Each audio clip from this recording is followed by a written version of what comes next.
नमस्कार, मैं कुसुम। आप देख रहे हैं खबर हर पल न्यूज। आइए नजर डालते हैं आज की कुछ खास सुर्खियों की ओर।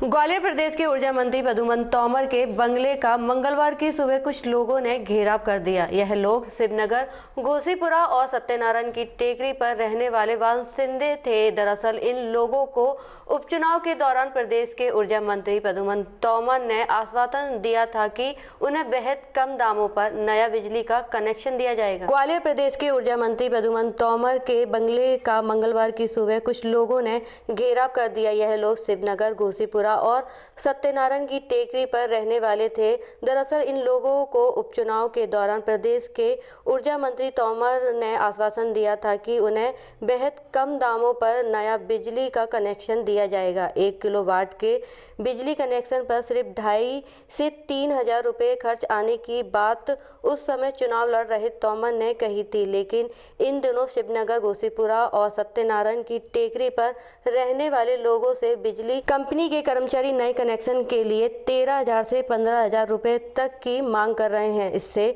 स्थानीय लोगों में आक्रोश है। उनका कहना है कि अधिकांश लोग नए बिजली के कनेक्शन चाहने वाले लोगों में ऐसे हैं जो मेहनत मजदूरी के पेशे से जुड़े हुए हैं। ऐसे में उन्हें 2 किलोवाट, 3 किलोवाट का नया कनेक्शन देकर उन पर हर महीने करीब 15,000 का भार डाला जा रहा है। मजदूर लोग इतना पैसा कैसे बिजली कंपनी को चुका सकते हैं? स्थानीय लोगों संख्या में रेस कोर्स रोड पर स्थित ऊर्जा मंत्री तोमर के बंगले पर पहुंचे और वहां उन्होंने तैनात अमले से मंत्री से मिलने की मांग की। लेकिन अमले द्वारा बताया गया कि मंत्री फिलहाल बंगले पर नहीं है। तब यह लोग नारेबाजी करने लगे और वहीं धरने पर बैठ गए। उनका कहना है कि तोमर ने उन्हें पहले नया कनेक्शन देने के लिए मिनिमम चार्ज का भरोसा दिया था। अब बिजली कंपनी के कर्मचारी उनसे अवैध वसूली कर रहे हैं। इसको लेकर वे आक्रोशित है। जगह हम कल गए, उसमें तो पूछे कितनी जगह, मतलब कि 25 बाई 35 है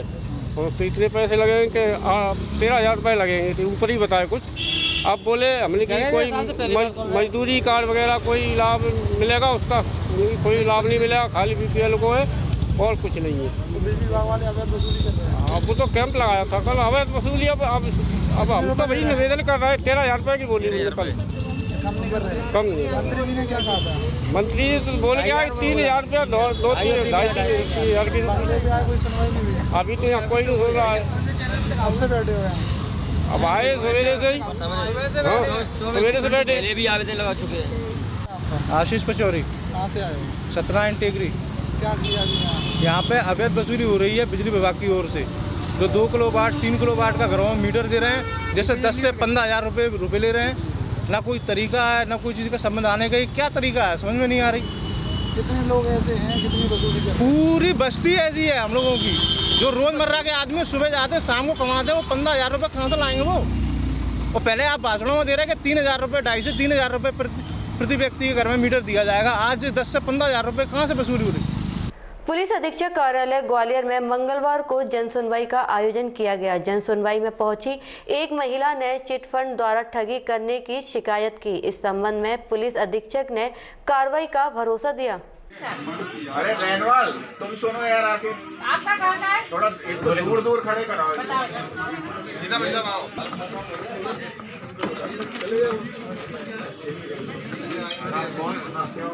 ये काफी है कंपनी के बारे में। ये आपके कौन है? सुनील और ओम प्रकाश लड़का है? नहीं, ये दामाद थे। मैंने उनसे संबंध तोड़ दिया। दामाद से मतलब दामाद तो है ही ना। तो ये आपने संबंध तोड़ दिया होगी, तो आपकी लड़की की हुई है ना। इसके बाप ने जो एक जगह हमारे को भेज दिया, मैंने मकान बनवाया सब है। बोला बेच करके वो जो मकान रहते हैं अभी उसको खाली नहीं कर रहे। और अपना जो है मेरा लड़का भी 2.5 महीने से बाहर सोच के है। इसमें क्या तो आप SDM साहब के आदेश का इसमें उल्लंघन किया है उन्होंने। तो आप SDM साहब के आदेश ने आदेश दे दिया। SDM का आदेश लगाए क्या इसमें? SDM साहब का आदेश नहीं लगा। तो आप SDM साहब का आदेश ला के दिखाओ। हम पुलिस अपने मन से जाके किसी को मकान में से निकाल सकती है। पूजा बाथम। पूजा जी क्या हुआ है? हेमंत यादव है जो आनंद नगर में रहता है। उसने 7H मल्टीट्रेड नाम से उसकी कंपनी है, तो उसने मुझसे पैसे की बोला कि पहले मैं उसके साथ जॉब करती थी, तो ना उसके पास मेरे पैसे थे, तो उसने बोला मैं पैसे इसमें लगा देता हूँ, तो मेरे पास जॉब भी नहीं थी, तो मैंने कहा ठीक है, तो मैंने कहा ठीक है लगा देता हूँ, तो मैंने 10 महीने में डबल करके पैसे दूंगा। तो मैंने उसको जो मेरे 25,000 थे मैंने वो उसको दिए, उसके अलावा भी मैंने उसको 8 लाख रुपये समथिंग दे चुकी हूँ, और मेरे अलावा भी बहुत सारे लोग हैं जिनके वो पैसे ले चुका है। इसके अलावा हमने 9 जनवरी को बौड़ापुर थाने में हम लोग गए थे, आवेदन दिए थे, वहाँ हमारी किसी ने सुनवाई नहीं की, और वो ये बोल रहा है कि तुम लोग हमारा कुछ कर ही नहीं पाओगे। झूठी वो उसने पहले जन सुनवाई में उसने करा, झूठे पेपर में निकाल रहा, सारी चीज़ें झूठी तरीके से कर रहा है, पैसे किसी के नहीं लौटा रहा है, सबसे बोल रहा है जो तुम्हें करना है। कितने लोगों से पैसे लिए? बहुत सारे लोग हैं, अगर अभी यहाँ की मैं बात करूँ तो 20-25 लोग तो यहीं खड़े हुए हैं। सबसे कितने लिए? किसी के 2 लाख, किसी के 35,000, किसी के 8 लाख, किसी के 10 लाख, इस तरीके से पैसे वसूल लिए। क्या कोई पुलिस कर्मी से? हाँ बिल्कुल, वो भैया उनसे भी लिए थे। किस नाम से? 7H multitrade. क्या कह के आपके पैसे इन्वेस्ट करने की? उन्होंने ये बोला था कि हम शेयर मार्केट में पैसे इन्वेस्ट करते हैं, या जो भी जहाँ इन्वेस्ट करते हैं हम वहाँ से पैसे डबल हो जाते हैं हमारे, तो हम 10 महीने में तुमको आराम से डबल दे सकते हैं, इसमें कोई दिक्कत नहीं है। समय हो गया आपको? मेरे को 1.5 साल हो गए समथिंग। आज आप कहाँ पर आए? आज हम लोग SP ऑफिस आए हैं, शायद हमारी सुनवाई हो जाए। हम लोग बहुत परेशान हैं, लेकिन हमारी कोई सुनवाई नहीं हो रही है। मैं ये चाहती हूँ कि मेरे साथ साथ सभी लोगों के पैसे मिल जाए जो लोग परेशान एक्चुअल में, क्योंकि उसने जिस तरीके से पैसे लिए लोग से, हम लोगों ने पता नहीं कैसे कैसे पैसे दिए हैं, वो लोग हमारे ऊपर चढ़ रहे हैं, हम लोग किसी के पैसे नहीं दे पा रहे हैं, और वो आराम से घूम रहा है, वो तो उल्टी सीधे काम कर रहा है, वो कह रहा है कि तुम लोग तो मेरा कुछ कर ही नहीं पाओगे, और असलियत तो यही है हम लोग उसका कुछ कर ही नहीं पा रहे हैं। ठीक है। क्या नाम है आपका? मेरा नाम रवि गुर्जर है। रवि जी, क्या हुआ है? सर ये संजय भदौरिया था और हेमंत यादव। संजय भदौरिया मेरा दोस्त था, तो इसने 7H मल्टीट्रेड कंपनी बताई कि हम इसके डायरेक्टर हैं, और हेमंत यादव ये बताते थे कि हम बिटकॉइन में और गोल्ड में जो सी वो है करेंसी हैं साली, उनमें हम ट्रेडिंग करते हैं, और ट्रेडिंग करके हम रुपये दोगुना करते हैं। तो मैंने सर इनसे पूछा, मैंने कि ऐसा ना हो कि ये लॉस में चले जाए ना, कि नहीं बिटकॉइन कभी सस्ता नहीं होता है, ये बात वो बात ऐसी बातें करके मुझे इन्हें झांसा देकर मुझे फंसा लिया सर। मैंने सर अपना लोन निकाल के इनको सर 7 लाख रुपए और गोल्ड रख के इनको 2 लाख रुपए और कुछ सेविंग दी, ऐसे मैंने सर 10 लाख रुपए इनको दिए सर। टोटल कितना हुआ? 10 लाख रुपए हुए सर। तो अब मेरे पास इसके स्टेटमेंट भी हैं, इनकी 7 मल्टी ट्रेडिंग कंपनी में मेरे जो बैंक स्टेटमेंट है वो बता रहे हैं कि कंपनी में रुपए गए हैं। अब मैं रुपए मांगने जाता हूं तो सर ये झूठी मेरी शिकायतें करता है। बौड़ापुर थाने में मेरी झूठी शिकायत की, इसके बाद इनने जन सुनवाई में मेरी झूठी शिकायत की, और मुझसे बोलता है कि मेरी मीडिया भी है, मेरी पुलिस भी है। क्यों? इसके पास करोड़ों रुपए है, इसने कम से कम 100-200 लोगों को ठगा है, तो करोड़ों रुपए। तो सर ये उसके बलबूते पे ये बोलता रहता है, और वास्तविकता ये है सर, आज अगर जन सुनवाई में नहीं आते हो, आप सबका सहयोग नहीं होता सर, तो इसकी FIR नहीं होती सर। आज मैं इतना परेशान हूँ सर कि मेरे 18,000 रुपये पेमेंट से कट जाते हैं, 23-24,000 मुझे मिलते हैं, तो मैं कहाँ से सर दूध का दूँ, कहाँ से बच्चों को पढ़ाऊँ सर। ऐसे कई लोग हैं सर। एक लड़की थी सर, वो तो आत्महत्या करने के लिए जा रही थी सर, तो इसने ऐसी कंडीशनें ला दी आदमी के लिए कि आदमी मरने के लिए सब तैयार है सर। और सर अपने आप, और इस पर सर 2.5 करोड़ या 3 करोड़ के तो फ्लैट हैं सर। ये कहाँ पर है इसका? सर ये आनंद नगर तुकनिया पार्क है, वहाँ ये रहता है सर। संजय भदौरिया आदित्यपुरम में रहता है, और ये दोनों सर हाँ दोनों ही पार्टनर सर। और ये दोनों सर शुरू से ही सर इसी काम में करते थे। पहले सर ये एक सिक्योर लाइन में काम करते थे, उसके बाद गिन बिटकॉइन में काम किया, अब सर ये अपनी जो 7H मल्टी ट्रेड है उसमें काम कर रहे हैं सर। जब आपको ये पता था कि ये लोग इतने सारी चिटफंड कंपनियों में काम कर चुके हैं, लेकिन उसके बाद भी आपने पैसा यही इन्वेस्ट करना क्यों? नहीं सर, पहले नहीं मालूम था, धीरे धीरे ये सब लोग मुझे मिले, जो और भी लोग ऐसे मिले मुझे, तो फिर मुझे मालूम पड़ा कि ये जब उन्हें नहीं छाना भी नहीं करी, रुपए देते नहीं था, तो हम इसके घर जाते थे, अगल बगल पड़ोसों से पूछते थे, तब मुझे मालूम पड़ा सर कि जिनने ऐसे काम किए हैं। फिर हम कार्रवाई करने के लिए तैयार हुए सर, पर जहाँ भी जाते थे वहाँ सर निराशा ही हाथ लगती थी। आप तो खुद ही पुलिस में, आपको तो खुद ही जानकारी होनी चाहिए कि मतलब चिटफंड में पैसा लगाने का नहीं, वो क्या है सर, मैंने मैं बता रहा हूँ ना, ये हमें मुझे बोल देते कि मैं बिटकॉइन में निवेश करूँगा, तो मैंने इससे पूछा था कि ऐसा ना हो कि बिटकॉइन में अपना चला जाए रुपए, कि ये गैर कानूनी तो है। तो ये क्या है, चिट फंड के तरीके से नहीं लिया गया था। कंपनी आज से कम 5 साल पहले नहीं, ये चिट फंड कंपनी के नाम से नहीं लिया गया। चिट फंड कंपनी आज से कम से 5-6 साल पहले बन गई थी, लेकिन आपने आज भी उसी में पैसा इन्वेस्ट किया? नहीं सर, ये ट्रेडिंग के नाम पर, ट्रेडिंग के नाम पे लेते थे सर, ट्रेडिंग के नाम पर लेते थे। बोलिए ना, हाँ ट्रेडिंग के काम पे लेते थे। मुझे चिट फंड के नाम। मैं सर अपनी बटालियन में पदस्थ हूँ। मामला है क्या? पूरा मामला है कुछ लोगों ने शिकायत की है कि हमारे पास एक ऐसी अकाउंट डिटेल है कि हमारा पैसा डबल करने के बहाने से हमसे पैसा लिया गया है। उसकी शिकायत पर से संज्ञान लेते हुए थाना बौड़ापुर पर प्रकरण पंजीबद्ध करवाने के लिए पहुंचा है। ये 8-10 लोग थे, अपने अधिवक्ता के साथ आए हुए थे अपने पक्ष रखने के लिए। नहीं ऐसा कुछ। एंटी ड्रग माफिया मुहिम के तहत क्राइम ब्रांच ने सोमवार को भिंड जिले के 4 स्मैक तस्करों सहित 8 लोगों को पकड़ा है। पुलिस ने आरोपियों के पास से 2 किलो 100 ग्राम स्मैक बरामद की है। पुलिस का दावा है कि अंतर्राष्ट्रीय बाजार में जब्त स्मैक की कीमत करीब 2 करोड़ रुपए है। आरोपी 50 लाख रुपए में यह स्मैक मैनपुरी व इटावा से खरीद कर लाए थे। एंटी ड्रग माफिया मुहिम के तहत क्राइम ब्रांच ने सोमवार को भिंड जिले के 4 स्मैक तस्करों सहित 8 लोगों को पकड़ा है। पुलिस ने आरोपियों के पास से 2 किलो 100 ग्राम स्मैक बरामद की है। पुलिस का दावा है कि अंतर्राष्ट्रीय बाजार में जब्त स्मैक की कीमत करीब 2 करोड़ रुपए है। आरोपी 50 लाख रुपए में यह स्मैक मैनपुरी व इटावा से खरीद कर लाए थे। एसपी अमित सांघी ने बताया है कि अब तक स्मैक के नेटवर्क के चतुर्थी व तृतीय चैनल तक ही पहुंच पाते थे। यह पहला मौका है जब पुलिस द्वितीय चैनल को पकड़ने में सफल हुई है। पुलिस का टारगेट मुख्य स्मैक तस्कर तक पहुंचकर इस नेटवर्क की कमर तोड़ना है।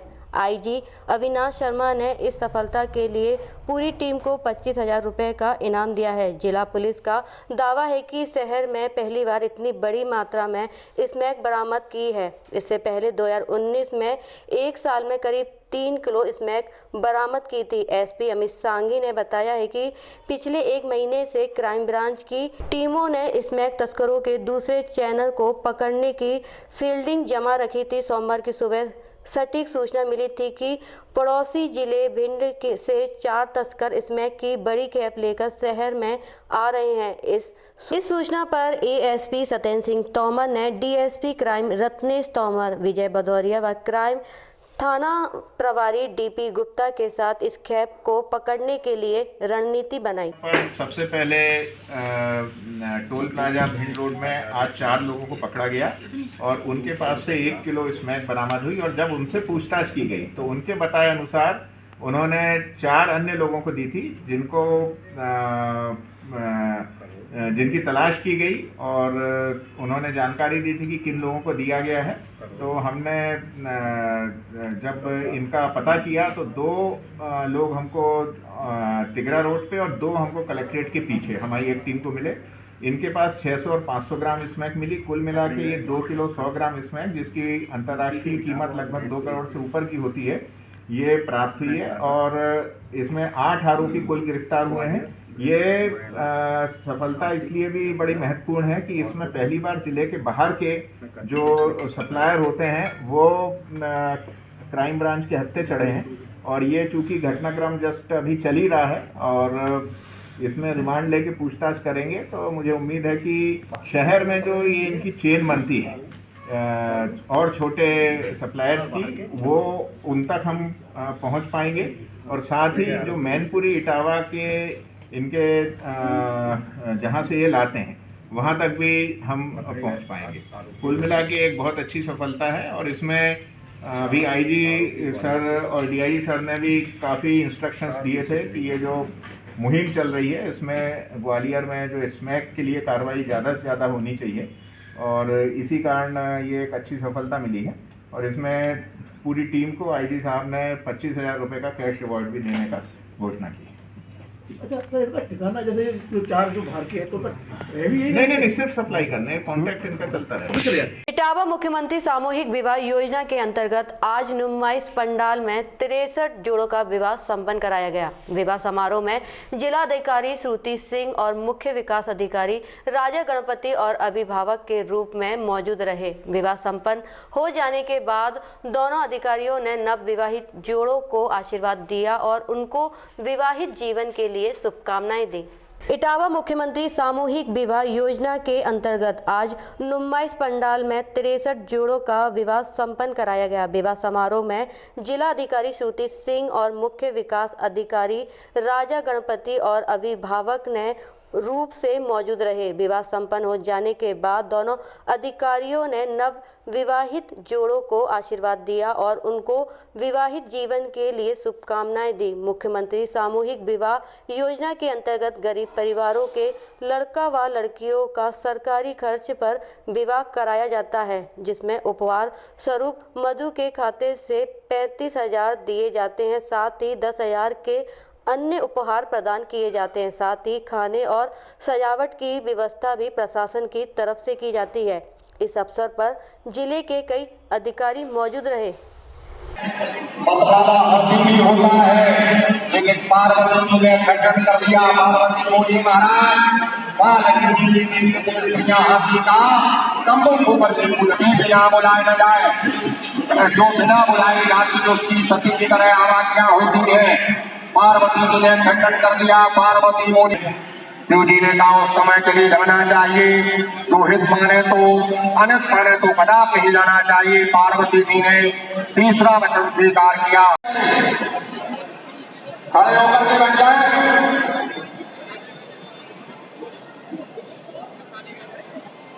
और देखो सबकी धारियों में सिंदूर रखा होगा। सिंदूर लेकर के 3 बार मांग भरिए सभी लोग। सुमंगली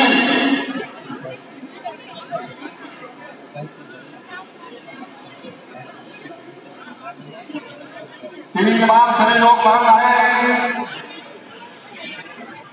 और नारायण की नमो को सुते 3 बार सिंदूर सुमंगली।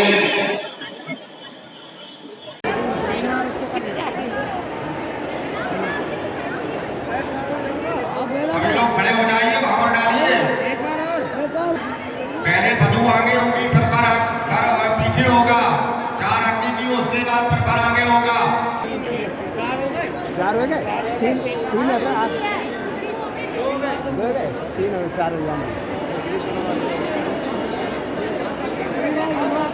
हाँ 6 भावर डाल के सभी लोग जोड़ों को यहाँ पर विवाह परिणय सूत्र में बंधना था, जिसमें से 63 लोग आए हैं और उनका विवाह समारोह संपन्न अभी हो चुका है। इसके साथ वो विवाह के बाद जो भोजन ग्रहण करते हैं उसके बाद मतलब पिछले के साल की अपेक्षा इस बार कम जोड़े आए हैं, क्या वजह है? जितना अभी लक्ष्य था उतना कार्यक्रम अभी संपन्न किया गया है। इसके बाद अगर और जोड़े तैयार होते हैं तो पुनः कराया जाएगा। क्या अल्पसंख्यक समुदाय के लोगों ने भी इसमें पार्टिसिपेट किया? हाँ, इसमें एक जोड़ा अभी हमारे मुस्लिम समुदाय से भी है और बाकी खबर हरपर चैनल के जिला संवाददाता ने बेटी बचाओ बेटी बढ़ाओ पर इटावा शहर की महिलाओं से बातचीत की और उनके विचारों को जाना। जिला बेसिक शिक्षा अधिकारी कल्पना सिंह ने बताया कि सभी बेटियों से आग्रह है, जो समाज में भ्रूण हत्या होती है वो नहीं होना चाहिए। बेटी और बेटे में कोई फ़र्क नहीं होना चाहिए। उनको जन्म लेने का उतना ही अधिकार है जितना बेटे को। मैडम बेटी बचाओ में क्या कहोगी आप बेटियों के लिए? पहले तो मैं सभी अभिभावकों को जो बेटी के माँ बाप हैं, मैं उनको नमन करती हूँ, अभिवादन करती हूँ। मेरा बेटियों के लिए ये है, सभी से आग्रह है कि सबसे पहली बात तो जो समाज में भ्रूण हत्या होती है वो नहीं होना चाहिए।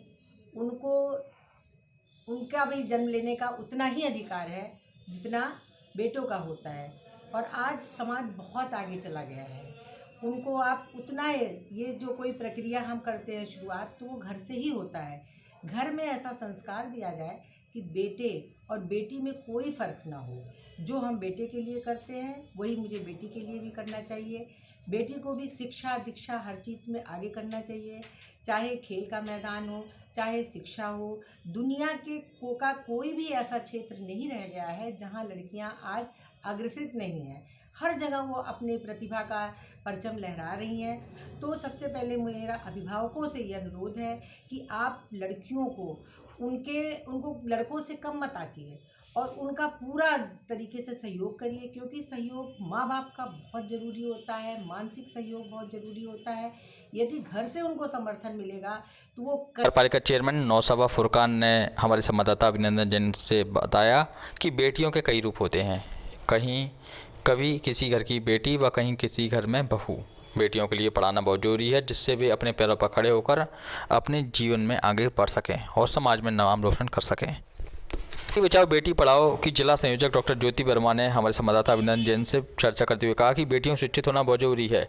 शहर की बेटियां तो शिक्षित हो सकती हैं, पर गांव की बेटियां किसी अभाव में नहीं हो पाती हैं। गांव में बहुत सारी असुविधा आती है, इसलिए इस पर ध्यान देना जरूरी है। बेटी बचाओ में क्या कहोगी आप बेटियों को उठाने के लिए, तो बेटी आगे बढ़ सके जिससे? मैं डॉक्टर ज्योति वर्मा, जिला संयोजक बेटी बचाओ बेटी पढ़ाओ जनपद इटावा, स्थानीय परिवार समिति अध्यक्ष जनपद इटावा। सर्वप्रथम बेटियों के उत्थान के लिए बेटियां शिक्षित हों यह बहुत महत्वपूर्ण है। और शहर की बेटियां तो शिक्षित हो सकती हैं, लेकिन ग्रामीण अंचल में बहुत सारी असुविधाएं भी आती हैं, तो उन बेटियों का भी शिक्षित होना बहुत आवश्यक है। और दूसरी बात यह कि बेटियों का आत्मनिर्भर होना भी बहुत ज़रूरी है। अगर बेटियां आत्मनिर्भर होती हैं तो वह अपने आप को सशक्त महसूस करती हैं और किसी भी क्षेत्र में आगे बढ़ सकती हैं। और इसके लिए एक कार्य और हम कर सकते हैं कि बेटियों को अपने नियम और कानून जो है उनकी भी जानकारी होनी चाहिए। अगर उन्हें इस बारे में पता होगा कि हमारे क्या अधिकार हैं, हमारे क्या कर्तव्य हैं, तो वह समाज में खुले तौर पर कार्य कर पाएंगी। और बेटियां इस समाज की आधी आबादी हैं, आधी आबादी महिला और आधी आबादी पुरुष। यदि आधी आबादी शिक्षित होगी और ग्रामीण अंचल शहर अंचल सब मिला के कार्य करेंगे तो हमारा देश प्रगति के पथ पर अग्रसर होगा। बहुत बहुत धन्यवाद। ओबीसी मोर्चा के जिलाध्यक्ष बिरला साक्य ने हमारे संवाददाता से कहा कि केंद्र सरकार द्वारा बेटियों के लिए अनेक योजनाएं चलाई जा रही हैं, जिससे उनका उज्जवल भविष्य बनाया जा रहा है। वहीं दूसरी ओर इसमें और भी आगे कई प्रयास किए जा रहे हैं।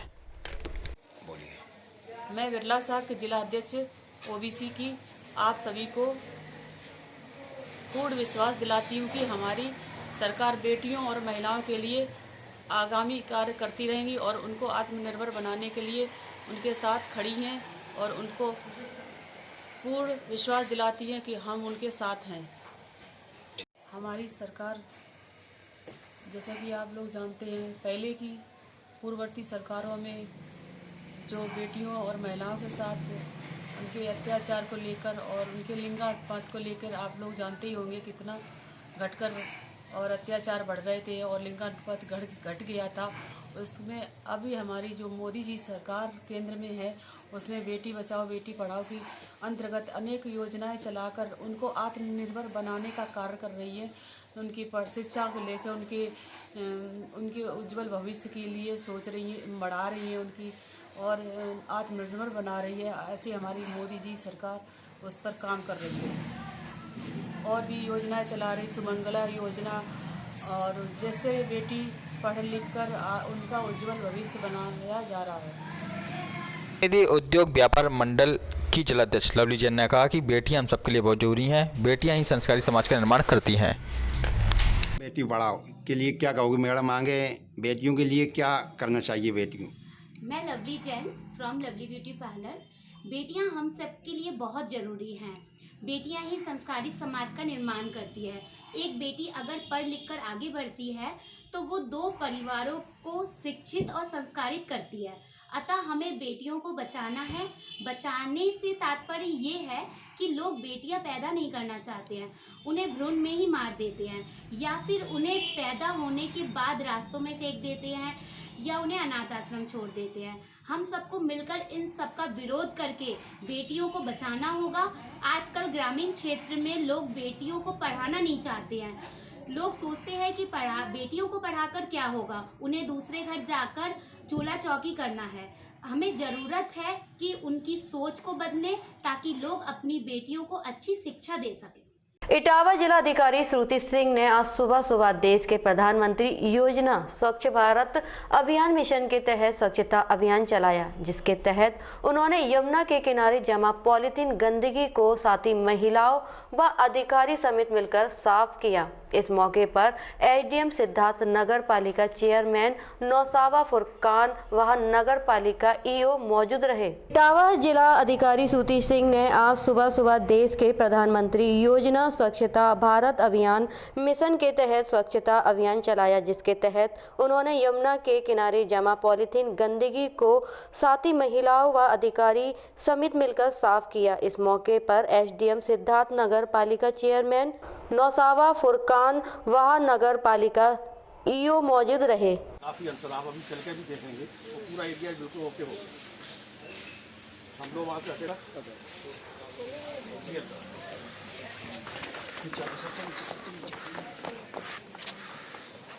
आज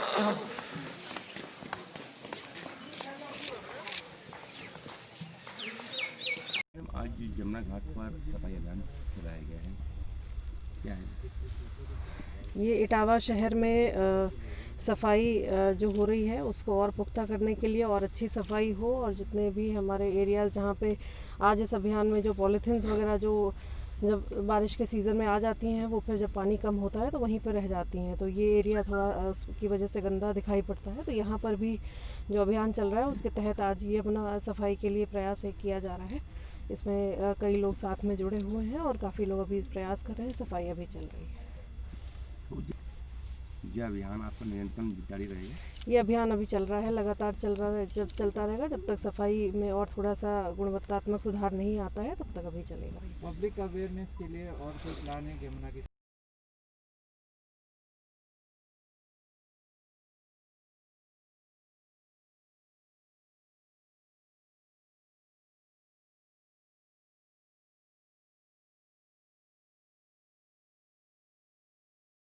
जनसुनवाई सहित कई कार्यालयों में पिछले काफी समय से चक्कर लगा रहे तारागंज निवासी भगवान दास श्रीवास के लिए आज नगर निगम आयुक्त श्री शिवम वर्मा की जनसुनवाई पहले ही दिन वरदान बन गई। निगम युक्त श्री वर्मा ने भगवान दास की समस्याएं सुनी तथा सामाजिक सुरक्षा पेंशन के दस्तावेज लेकर 5 मिनट के अंदर उनकी समस्याएं जनसुनवाई सहित कई कार्यालयों में पिछले काफी समय से चक्कर लगा रहे तारागंज निवासी भगवान दास श्रीवास के लिए आज नगर निगम आयुक्त श्री शिवम वर्मा की जनसुनवाई पहले ही दिन वरदान बन गई। निगम युक्त श्री वर्मा ने श्री भगवान दास जी की समस्या सुनी तथा सामाजिक सुरक्षा पेंशन के दस्तावेज लेकर 5 मिनट के अंदर उनकी सामाजिक सुरक्षा पेंशन स्वीकृत की तथा पेंशन का प्रमाण पत्र उन्हें जनसुनवाई में ही प्रदान कर दिया।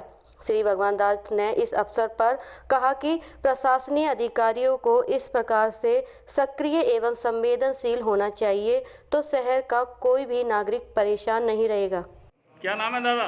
भगवान दास श्रीवास। काय के लिए आए थे? मैं 1 साल से परेशान था साहब। हाँ, काय के लिए परेशान थे? ये पेंशन मंजूरी नहीं कर रही थी साहब। अब हो गई? हाँ हाँ हो गई। तो साहब से पहले तो हो गई तत्काल? हाँ। कितनी देर लगी पेंशन स्वीकृत होने में? 3 बार आवेदन लगाया था। नहीं, अभी कितनी देर लगी आपको? अभी पहली बार आई यहाँ। और तत्काल ही हो गई मिल? अब आप खुश हैं? ठीक है। मंदसौर जिला पुलिस बल में पदस्थ आरक्षक विवेक परमार की अमिताभ बच्चन से लगाई गुहार का असर हो गया। एमपी के मंदसौर जिले में पदस्थ कांस्टेबल विवेक परमार केवीसी की हॉट सीट पर पहुंचे हैं। कांस्टेबल विवेक परमार ने बच्चन को बताया है कि वह मंदसौर में तो पत्नी ग्वालियर में तैनात है। इस पर अमिताभ बच्चन ने भी सरकार से अपील की है कि विवेक का ट्रांसफर उनकी पत्नी के पास किया जाए ताकि जनता की सेवा के साथ साथ वो साहब जिंदगी भी जी सके। कांस्टेबल की पत्नी प्रीति सिकरवार ग्वालियर जिले के इंद्रगंज थाने में लेडी कांस्टेबल के पद पर तैनात है।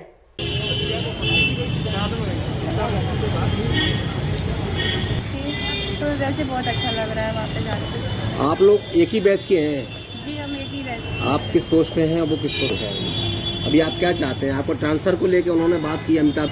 हमें बहुत अच्छा लग रहा है ना, और वो यही बोल रहे थे जो भी आप लोग जो भी कोलारस के वार्ड क्रमांक 3 में पिछले 1 वर्षों से ट्यूबवेल पड़ा है खराब। नगर पंचायत मोटर निकाल कर ले गए और आज तक नहीं डाली। 500 लोगों की बस्ती है जिसमें नगर पंचायत में बस्ती वाले आवेदन दे चुके हैं। बस्ती वालों का कहना है कि गंदा पानी आ रहा है। दूसरे वार्डों में सिंध परियोजना का गंदा दूषित पानी कोलारस नगर वासी परेशान है। जिले के कोलारस के ग्राम पंचायत साखना और पिपरोदा घाट पर भू माफियाओं की अवैध वसूली लगातार जारी है।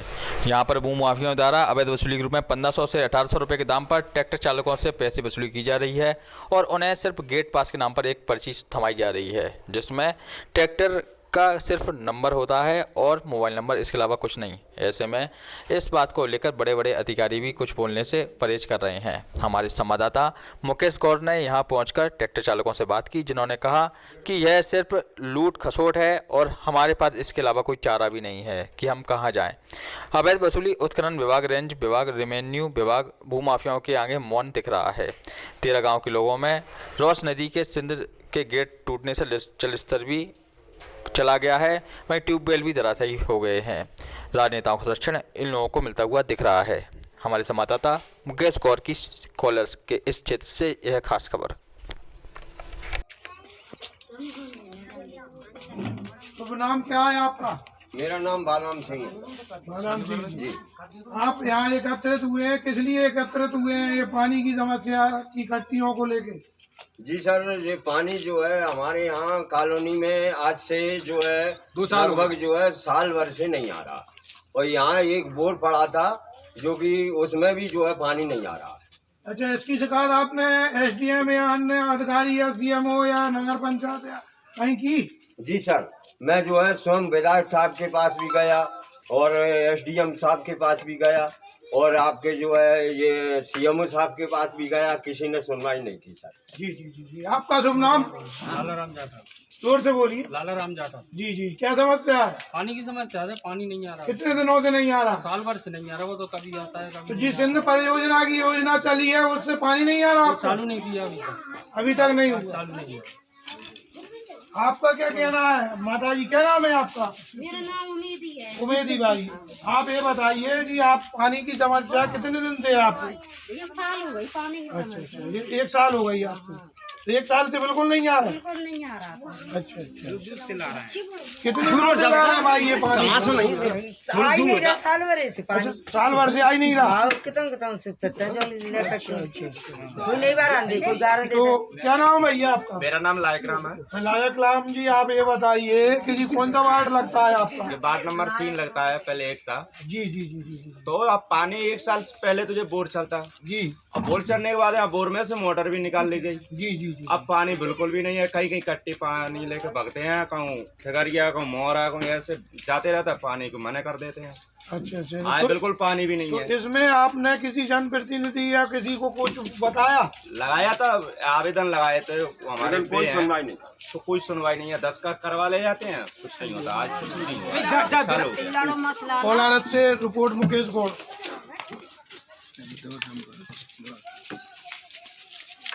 बंद कर दो। होगी आपसे अगले बुलेटिन में मुलाकात, तब तक के लिए बने रहिए खबर हरपन न्यूज के साथ।